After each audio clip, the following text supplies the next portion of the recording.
Hello everyone, my name is Shreyas Gizre and welcome to my YouTube channel. India and China, two Asian giants, have gone head to head with each other. The conflict now has continued for more than 2 weeks. Now I know most of you are going to say, You're late. okay, I get it. I'm late to make a video on this topic. But in my defense, I had to gather a lot of information because I also had to talk about the historical aspect as well as what can happen in the future. This video is part 1 of the two-part video in which we are going to talk about the history of India-China conflict. A very pertinent question is being asked regarding this India-China conflict, and that is why. Why is China doing this?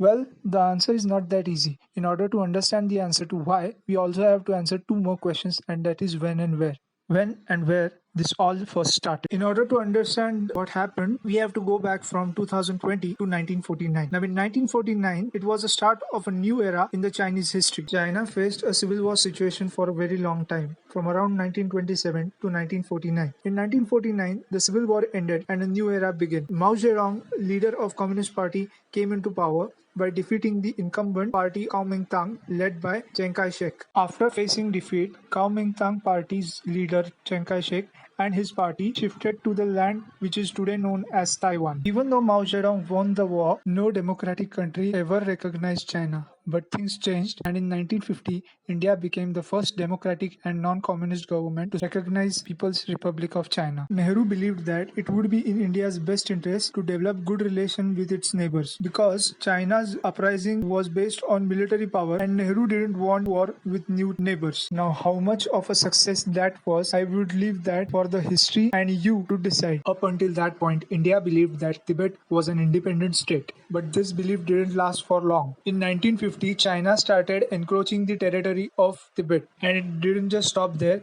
It started doing atrocities against the natives of Tibet. Now this thing started worrying Nehru, and that's why, to seek advice, he went to the then Prime Minister of Britain, Clement Attlee. Clement Attlee gave his suggestion in an 8-point memorandum to Nehru. Clement Attlee believed that India was in no position to tackle the Chinese over the issue of Tibet. That's why he advised Nehru to accept the annexure of Tibet by China. Nehru took the advice right away and designed a 3-point plan to tackle this situation and decide a policy towards China. Those 3 points were: first, to ensure safety and security of India; second, acceptance of Chinese sovereignty over Tibet; and third, to advance friendship with China. Further, in 1954, India made an agreement with China in which India accepted that Tibet is a part of China. Therefore, from 1949 to 1954, in a matter of 5 years, India went on from believing that Tibet is an independent state to accepting that it is a part of China. Nehru believed that after the 1954 India-China agreement, things will improve between India and China. But that didn't happen. In 1950, after the annexure of Tibet, Mao Zedong gave a speech in the Tiananmen Square region where he talked about a 5-finger policy. In this 5-finger policy, Mao Zedong used to believe that Nepal, Ladakh, Sikkim, Bhutan, and Arunachal Pradesh, these 5 areas are either occupied by India or under influence of India, and it is China's responsibility to liberate them the same way they liberated Tibet. The Nehru administration failed to understand that China was not going to stop just by annexing Tibet. They wanted more and more and more just because Mao Zedong always had an expansionist policy. It was not like attempts were not being made from our side.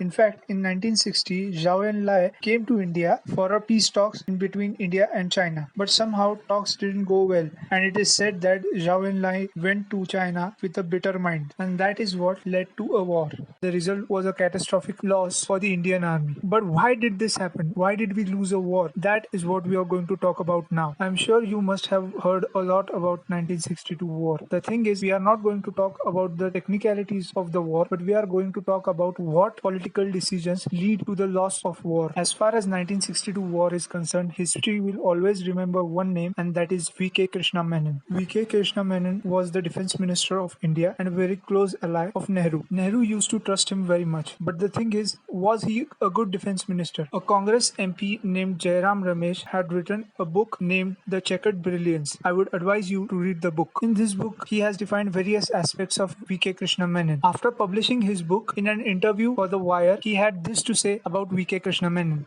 As his biographer, what is your overall judgment or assessment of the man? not just defense minister, but of the man and his career. He played favorites. B.M. Kaul was a favorite of Nehru, but became a greater favorite of Krishna Menon. And B.M. Kaul's role in 1962, very, very questionable. And the fact is that when I look at his stewardship of the defense ministry, I came to the conclusion that this man was not suited to be defense minister. He was the wrong choice. He was the wrong choice. He should never have been made. There are many reasons to why Jairam Ramesh said what he said. Back in the days, Thimayya was a huge deal. Just to give you the context of how famous General Thimayya was, a foreign author had wrote a book on his name, naming the Thimayya of India. General Thimayya's growing popularity was a huge concern for V.K. Krishna Menon. V.K. Krishna Menon believed that the rise of General Thimayya would limit his hold over the Indian army, and that's why he wanted to get Thimayya out of his way by any means possible. In order to do that, he put up the second most senior officer, Lieutenant General P.N. Thapar, to launch an investigation against General Thimayya. The charges were mostly based on leaking classified information, but the reality was not the same. General Thimayya wanted his successor to be Lieutenant General S.P. Thorat, but an investigation was also probed into him. Things didn't just stop there. Krishna Menon also wanted to see if anybody from the army is going to defect against General Thimayya. And in this list, another name comes up which became famous afterwards, and the name is Sam Manekshaw. Krishna Menon wanted Sam Manekshaw to defect against General Thimayya, but Sam Manekshaw refused to do so. A result of that was Sam Manekshaw was also slapped with an investigation case, and again the investigation was based on flimsy grounds. It was clear that General Thimayya and Krishna Menon had problems. In fact, General Thimayya opened up to the then High Commissioner of Britain, Mr. Malcolm MacDonald. Thimayya told him about how he wanted to resign, and he also told him that Krishna Menon was deliberately downplaying China and projecting Pakistan as the only enemy. And he didn't just stop there. He went on to say, Thimayya told the British High Commissioner that Krishna Menon as defense minister, and I'm quoting you now, was perhaps trying deliberately to make himself the master of the armed forces so that he might one day have their support in the achievement of his political ambition to take Mr. Nehru's place either after or even before Mr. Nehru's withdrawal from public life. And those are the words with which Malcolm MacDonald communicated what Thimayya had said. These are not my words, these are Malcolm MacDonald's words. And this means that a serving army chief had told the British High Commissioner, A, that his defense minister had Bonapartist ambitions, and B, could be in some sort of political coup to displace the Prime Minister. Absolutely. General Thimayya resigned in 1959. India was already facing a crisis with the Chinese intrusions, and rather than dealing with those problems, V.K. Krishna Menon was busy toppling the top order of Indian Army. And the more disturbing fact is that this all happened on Jawaharlal Nehru's watch, and he couldn't do a thing about it. The embarrassing loss of 1962 Indochina War opened Nehru's eyes, and V.K. Krishna Menon had to resign. After his resignation, Jawaharlal Nehru brought in a new defense minister, Yashwantrao Chauhan. Yashwantrao Chauhan was the first chief minister of Maharashtra and also a Nehru loyalist. Yashwantrao Chauhan was mostly involved in the state politics of Maharashtra, but defense ministry gave him a chance to enter the central politics. After taking charge as the defense minister of India, Yashwantrao Chauhan realized that there is a lack of confidence between the defense ministry and the armed forces. The first job that he did was to bridge the gap and build confidence in the armed forces regarding the defense ministry. Yashwantrao Chauhan was also a man with good foresight. He anticipated that there are going to be intrusions from either side of the border, and Indian army should be prepared to tackle these situations. He also knew that if such intrusion happens, Indian army is not in the position to fight another war. That is why he made constant attempts to buy new arms and ammunition.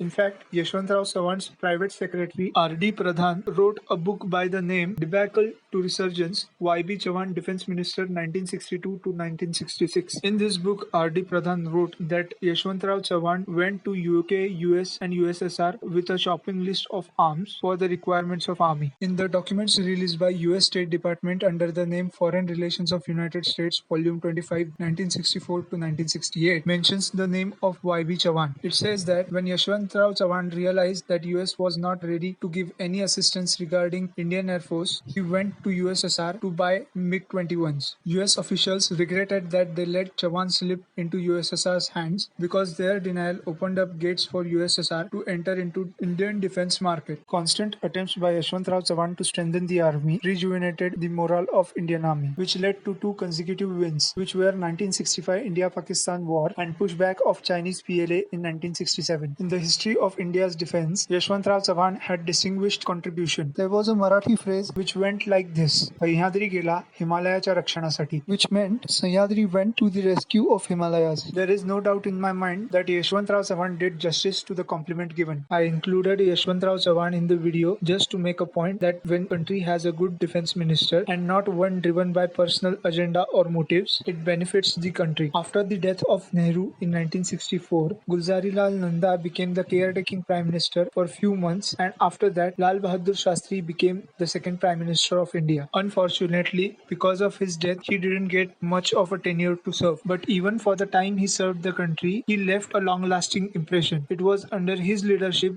that we won the war of 1965, and of course, no one can forget this. ये दो नारे मैं समझता हूँ कि आज हमारे देश के लिए जरूरी है, एक जय जवान और एक जय किसान. After the death of Lal Bahadur Shastri, Indira Gandhi became the next prime minister. Indira Gandhi dealt with China in the most strongest way compared to her predecessors, and to some extent also her successor's son. Indira Gandhi became prime minister of India in the midst of Cold War. Even after when she became the prime minister, China made another attempt in 1967 to cause trouble at the border, and it was during her tenure that India successfully pushed back PLA. In 1969, China repeated the same what they did in 1967, but this time they had a border dispute with USSR. Back then, USSR was a communist country and also a world superpower. As China was a communist country and also an emerging military power, it wanted to show the world that Russia isn't the only communist superpower in the world.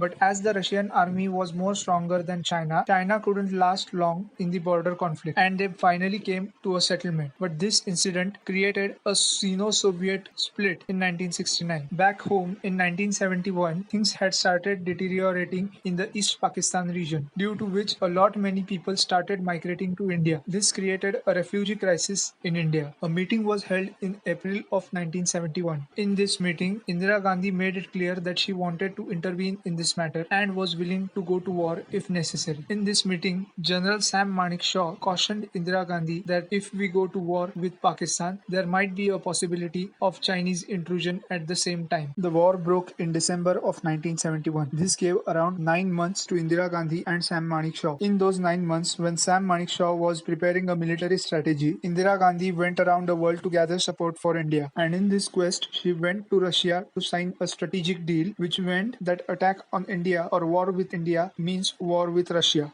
In July of 1971, Henry Kissinger of United States came to India. Back then, United States was in support of Pakistan. During meeting with Henry Kissinger, Indira Gandhi cleared her intentions that if United States doesn't intervene, India will. After this meeting, Henry Kissinger secretly went to Beijing. In order to counter Russia, US wanted to develop ties with China. Out of all other talks, US also spoke about helping Pakistan in the war against India. 1 month after this agreement, India signed Indo-Soviet agreement. Now China had already seen the power of Russia and they didn't want to go against Russia. In a paper published by Mehrunisa Ali in Jester Journal, wrote that Zhou Enlai, in a series of letters to Yahya Khan, said that India-Pakistan crisis is Pakistan's internal matter and China didn't want to intervene. Thus, by signing deal with the Russians, Indira Gandhi kept China off her back. Resounding victory of 1971 gave China a message that India doesn't just have a strong prime minister and a strong army, but now it also has a powerful friend, Russia. If that isn't enough, an extra credit can be given to Indira Gandhi to include Sikkim, which was a big point of problem for India and China. In the year 1982, Russia's paramount leader Brezhnev died. After the death of Brezhnev, Yuri Andropov, a KGB agent, became the next paramount leader. Unfortunately, even he couldn't last long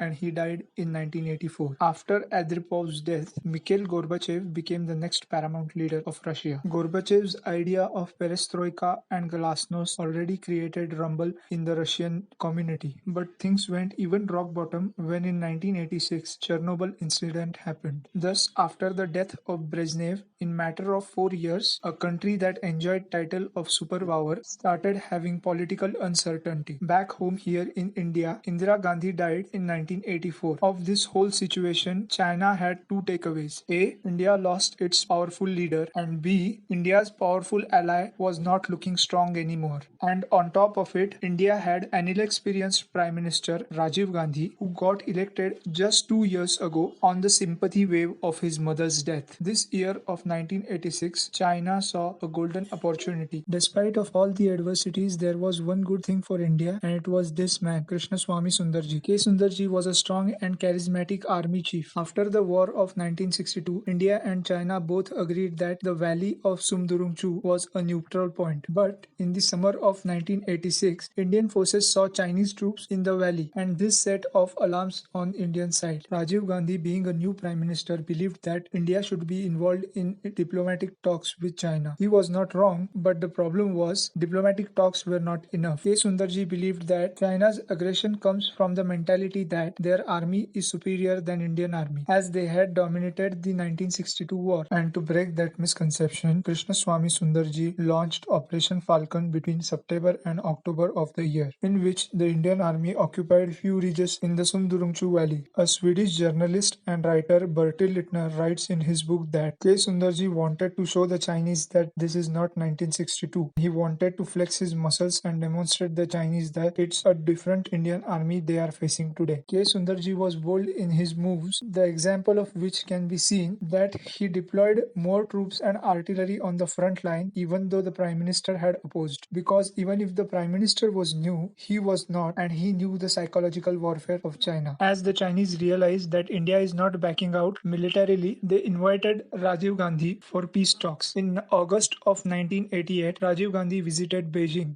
It was agreed after the meeting that despite of border issues, diplomatic relations of India and China will continue. Everyone saw this as a success of Rajiv Gandhi, but it was Krishnaswamy Sundarji because of whom the Chinese were compelled for a diplomatic talk. And after a 9-year-long standoff, in 1995, the standoff of Sumdurungchu Valley was over during P.V. Narasimha Rao's prime ministerial tenure. Now last in the list and the best one to deal with China was former Prime Minister Atal Bihari Vajpayee. And if you think I am saying this wrong, in 2018, after the death of Atal Bihari Vajpayee, an official tribute came from Chinese government saying Atal Bihari Vajpayee was an outstanding statesman who made an outstanding contribution to the development of Sino-Indian relations. When a man is complimented even by his adversaries, it means the man is worthy. Of course, Indira Gandhi was the strongest to deal with China, but Indira Gandhi had a strong friend called Russia. After the successful nuclear test of Pokhran, US, Russia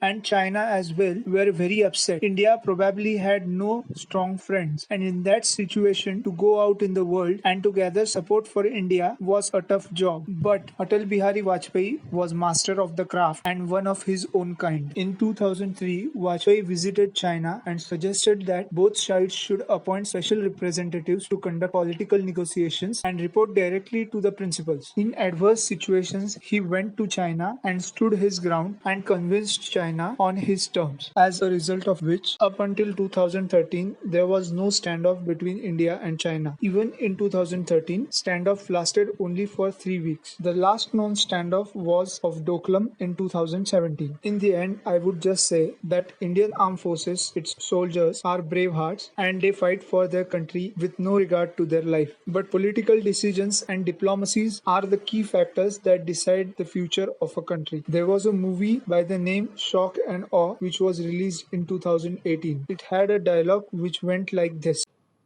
When the government fucks up, the soldiers pay the price. On that note, I will end my video. All that I have spoken in the video is based on facts and verified reports. For transparency, I have added links in the description section below of each report referred. Video clippings used are courtesy to The Wire and Prasar Bharati, etc. I have put links to the video as well. If you like the video, please hit the like button, share it with your friends and family, and please do subscribe.